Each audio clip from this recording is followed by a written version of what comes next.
आप पहले समझ लेते हैं। अध्याय का नाम है रासायनिक अभिक्रिया और समीकरण। इसमें कल कुछ समझे थे, आज आगे बढ़ रहे हैं इसमें। आज का पहला क्वेश्चन है, रासायनिक समीकरण को संतुलित क्यों किया जाता है? ये सवाल किया था कल, इसको क्यों संतुलित करते हैं? तो इसका एक नियम है, द्रव्यमान संरक्षण का नियम है कि द्रव्यमान का न तो निर्माण कर सकते हैं और ना ही उसका नाश कर सकते हैं। अब मान लो कि अभिकारक हम ले लिए, 2 ग्राम जल लिए और 1 ग्राम हम ऑक्सीजन ले लिए, 2 ग्राम हाइड्रोजन ले लिए और 1 ग्राम ऑक्सीजन ले लिए। तो दोनों मिलाकर के कितना ग्राम हो गया? 3 ग्राम हो गया। तो हमारा द्रव्यमान संरक्षण का नियम कह रहा है कि यह 3 ग्राम का 3 ग्राम रहना ही चाहिए, इसमें कोई परिवर्तन नहीं होगा, ना ये बढ़ेगा ना ये घटेगा। तो ये जो नियम है, इसी नियम के कारण हमें रासायनिक समीकरण को संतुलित करना पड़ता है। द्रव्यमान परिवर्तन नहीं होता है, बस होता क्या है, एक तत्व का परमाणु दूसरे तत्व के परमाणु से मिल जाता है और एक नया यौगिक बना लेता है, बाकी कुछ नहीं परिवर्तन होता है। तो वो परिवर्तन को संतुलित करने के लिए, यानी द्रव्यमान को बराबर करने के लिए हमें रासायनिक समीकरण को संतुलित करना पड़ता है। समझा? जी सर। रासायनिक समीकरण को संतुलित क्यों किया जाता है? तो किसी भी रासायनिक अभिक्रिया में द्रव्यमान का ना तो निर्माण होता है और ना ही विनाश। ठीक है? रासायनिक अभिक्रिया के पहले और उसके बाद प्रत्येक तत्व के परमाणुओं की संख्या समान रहती है। इस कारण हमें समीकरण को संतुलित करना आवश्यक होता है। समझा? कुछ सवाल इसमें नहीं ना?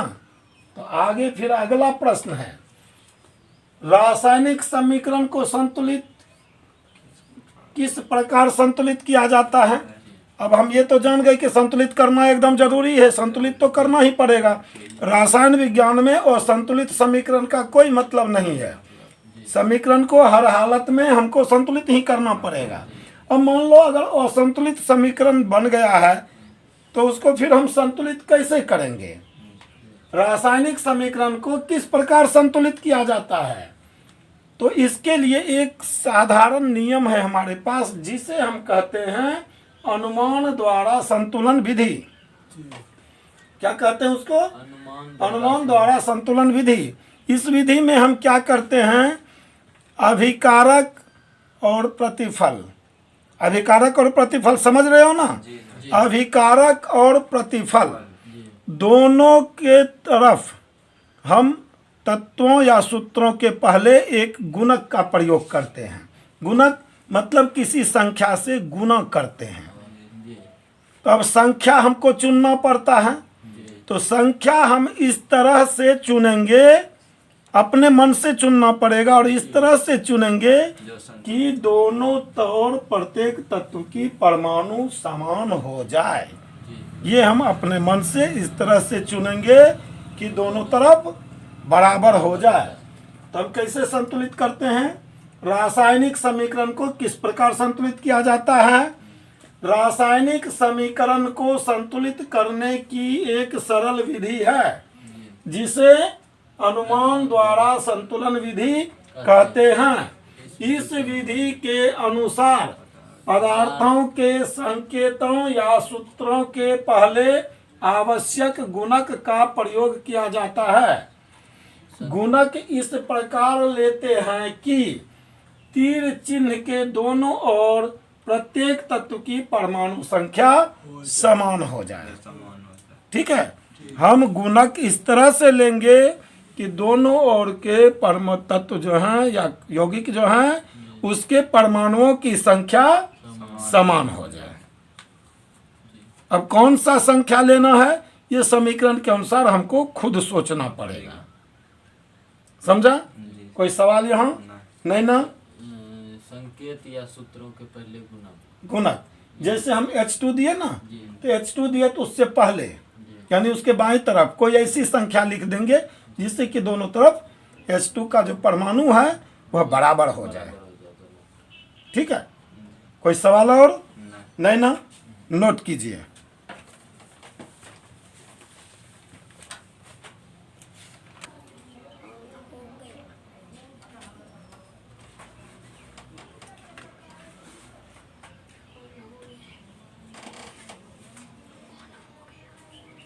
स्थिर से बैठो।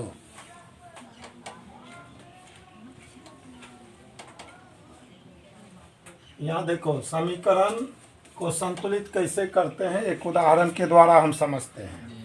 समीकरण Mg प्लस HCl तीर का चिन्ह दिए, MgCl2 प्लस H2 को संतुलित करें। यह संतुलित लग रहा है? नहीं। कैसे नहीं लग रहा है? तो इसकी जांच करते हैं हम। ये 3 कॉलम बनाते हैं। सबसे पहले समीकरण में जितना भी तत्व या यौगिक दिया हुआ है उसका सूत्र हम एक बगल लिख लेते हैं। पहला कॉलम बनाते हैं तत्व या यौगिक, दूसरा कॉलम बनाते हैं परमाणु की संख्या, किधर? बाईं ओर। तीसरा कॉलम बनाते हैं परमाणु की संख्या, किधर? दाईं ओर। एक एक तत्व या यौगिक का सूत्र या संकेत इधर लिखते हैं। पहला क्या है? Mg किसका संकेत है? मैग्नीशियम का। दूसरा तत्व क्या है यहाँ हमारा? H किसका संकेत है? हाइड्रोजन का। तीसरा है हमारा Cl किसका संकेत है? क्लोरीन। इस तरह हम देखते हैं कि यहाँ 3 तत्व है, मैग्नीशियम है, हाइड्रोजन है और क्लोरीन है। अब सबका हम देखते हैं कि बाईं और संख्या क्या है, इसके परमाणुओं की संख्या क्या है? Mg एक ही है, तीर चिन्ह के बाईं ओर है। कितना है? 1। दाईं ओर भी देखते हैं तो Mg एक ही है ना यहाँ, तो दाईं ओर कितना है? 1। ये नोट कर लेते हैं। फिर यहाँ देखो H कितना है यहाँ? 1 लिख दिए। Cl कितना है? बाईं ओर 1। H दाईं ओर कितना है? 2। Cl दाईं ओर कितना है? 2 है।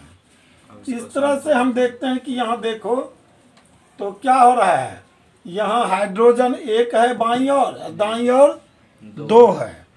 क्लोरीन बाईं ओर 1 है और दाईं ओर 2 है। तो इसको अब हम बराबर करते हैं। तो बराबर करने के लिए क्या दिए थे? कुछ ऐसी संख्या से गुना करते हैं अपने मन से कि जिससे कि बराबर हो जाए। अब यहाँ 1 है और यहाँ 2 है, तो 1 में किससे गुना करेंगे जो 2 हो जाएगा? 2 से गुना करेंगे। तो यहाँ 2 गुना कर दिए हम और ये क्या हो गया? बराबर, संतुलित हो गया। तो दोनों का 2 और 2 बराबर हो गया। और यहाँ भी क्या करेंगे? इधर 1 है, इधर 2 है, तो 1 में किससे गुना करेंगे जो 2 हो जाएगा? 2 से गुना करेंगे। तो यहाँ 2 से गुना कर दिए, 2 बराबर हो गया। तब H और Cl में किससे गुना किए हैं? 2 से। तो H और Cl है कहाँ? यहाँ है, तो इसको किससे गुना करेंगे? 2 से। तो यही हम लिखे हैं यहाँ। अतः संतुलित समीकरण Mg में कुछ नहीं किए हैं, Mg जैसा है वैसा ही लिख दिए, प्लस दे दिए। HCl में किससे गुना किए हैं? 2 से। तो HCl में 2 से यहाँ गुना कर दिए और इसको पढ़ते हैं 2HCl, तीर का चिन्ह दे दिए। दाईं तरफ कुछ नहीं किए हैं, तो दाईं तरफ जैसा है वैसा ही लिख दिए। ये क्या हो गया? अब हमारा संतुलित समीकरण बन गया। अब समझा राजा राम? कोई दिक्कत यहाँ? नोट करो इसको।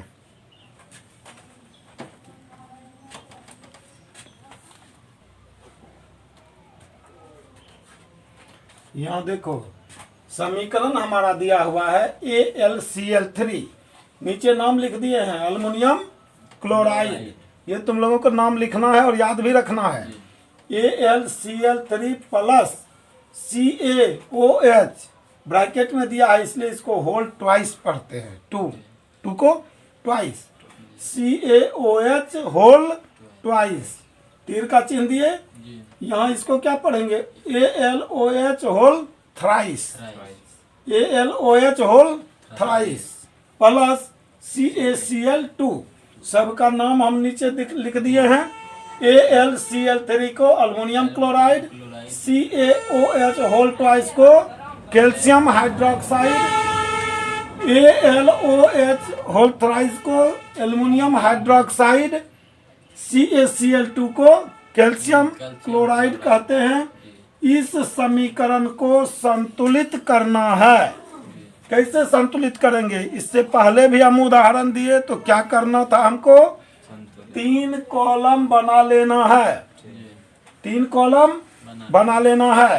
पहले कॉलम में तत्व या यौगिक को लिख देते हैं, उसके संकेत को लिखते हैं। दूसरे कॉलम में परमाणु की संख्या लिखते हैं, किस ओर, बाईं ओर। तीसरा कॉलम में भी परमाणु की संख्या लिखते हैं, लेकिन किस ओर, दाईं ओर। एक एक तत्व का संकेत हम यहाँ लिखते हैं। पहला तत्व है हमारा Al किसका संकेत है, अल्युमिनियम का। दूसरा तत्व क्या है, Cl किसका संकेत है, क्लोरीन का। तीसरा क्या है, Ca किसका संकेत है, कैल्शियम का। याद रखना है, Ca किसका संकेत है, कैल्शियम का। OH किसका संकेत है, हाइड्रोक्साइड का। ये सारा तत्व हम एक तरफ लिख लिए। अब इसमें देखते हैं कि इसके परमाणुओं की संख्या बाईं ओर कितना है। Al का कितना है, 1 है, तो बाईं ओर 1। Al दाईं ओर देखते हैं, 1। Cl बाईं ओर देखते हैं, 3 है ना। और Cl अब हम दाएं ओर देखते हैं, Cl2 है, तो कितना है, 2। Ca बाईं ओर, Ca बाईं ओर 1, Ca दाईं ओर 1। OH बाईं ओर 2 OH दाईं ओर 3। देखो ये संख्या बराबर हो रहा है क्या, नहीं, हम क्या बोले, संतुलित करने के लिए बाईं ओर की परमाणु की संख्या दाईं ओर की परमाणु की संख्या के बराबर होना चाहिए। सबसे पहले देखो यहाँ मिलाते हैं, अल्युमिनियम तो मिल जाता है, लेकिन क्लोरीन मिल रहा है क्या, नहीं मिल रहा है। तो क्लोरीन के लिए हम सिंपल रूल बताए थे, इस तरह के परमाणुओं की संख्या जो है इधर से गुना कर देते हैं। हो गया। लेकिन अब देखो CaCl है कहाँ, ये तो समीकरण में तो अकेला है अकेला है नहीं, यह तो यौगिक बनाया है। तो यहाँ Ca के साथ OH भी दिया हुआ है, Ca के साथ OH भी दिया हुआ है। तो यहाँ भी तो हमको अब ये देखना है ना, अगर Cl यहाँ Ca है और यहाँ Ca के साथ Cl है, तो अगर हम यहाँ Cl के साथ बाईं तरफ अगर हम 3 से गुना किए हैं, तो कैल्शियम हमारा कितना बन जाता है, बाईं तरफ 3 बन जाता है ये भी। लेकिन यहाँ हम 3 से गुना कर सकते हैं क्या, नहीं, यहाँ गुना करेंगे, 3 से गुना कर सकते हैं, करके देख लेते हैं हम। 3 से गुना कर देते हैं, बराबर हो गया। लेकिन देखो जब यहाँ 3 से गुना कर दिए तो क्या बन गया, Ca बना। लेकिन OH कितना हो जाएगा, इसको गुना करने के लिए बोले हैं 3 दूना 6 OH हो गया। इसका मतलब है कि इसको भी 3 से गुना कर देंगे तो 6 हो गया, और इसको भी जब हम 2 से गुना कर देंगे तो 6 हो जाएगा, होगा। देखो बैलेंस हुआ। लेकिन एक चीज को और देखो, OH इधर है, इधर जैसे ही 2 से गुना किए तो Al कितना बन गया हमारा, 2। इसका मतलब यहाँ दाहिने तरफ Al से 2 से गुना हो गया ना, तो बाएं तरफ भी 2 से गुना कर देंगे। अब बाएं तरफ 2 से गुना करके मिलाओ रफ में। अब मिलाओ तो Cl6 हो गया यहाँ हमारा जी। बाएं तरफ, जी जी Al2 हो गया। जी हाँ, जी हो रहा है ना जी। जी अब यहाँ देखो ये भी तो 2 मिल गया, जी जी और यहाँ देखो 6, तो ये भी तो 6 मिल गया। यहाँ देखो 3 मिल गया, यहाँ भी 3 मिल गया, यहाँ 6, यहाँ भी मिल गया। अब देखो एल्युमिनियम में कितना से गुना किए हैं, तो 2 से एल्युमिनियम क्लोराइड में गुना कर दिए, तो क्लोरीन मिल गया 3 दूना 6। क्लोरीन का काम खत्म और एल्युमिनियम का काम खत्म, दोनों मिल गया है ना। इधर भी देखो एल्युमिनियम 2 ठो, क्लोरीन 3 दूना हो गया। अब आते हैं कैल्शियम हाइड्रोक्साइड पर, यहाँ किससे गुना किए हैं बाईं तरफ, 3 से, यह है ना। अब देखो हाइड्रोक्साइड कितना हो गया, 3 दूना बाईं तरफ हो गया, 3 दूना 6। अब यहाँ मिला लो हाइड्रोक्साइड 3 दूना हो गया, क्लोरीन 3 दूना 6 हो गया, कैल्शियम 3। इसको अब हम कहाँ से लिख दिए, संतुलित समीकरण इस तरह से लिखे 2AlCl3 plus 3CaOH whole twice, arrow का चिन्ह दिए 2AlOH whole thrice plus 3CaCl2। तो तुम्हारा समस्या का समाधान हुआ, समझा। यहाँ कैसे बैलेंस किए इसको नोट कर लो।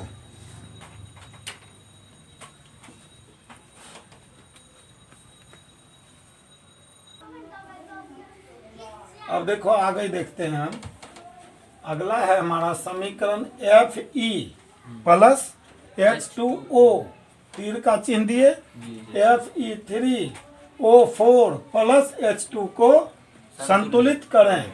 तो हम क्या कहते, इस तरह से 3 कॉलम बना लेंगे। पहला कॉलम में तत्व या यौगिक का नाम लिखेंगे, दूसरे कॉलम में परमाणु संख्या लिखेंगे कि उस तत्व के बाईं ओर में जो है परमाणु संख्या कितना है।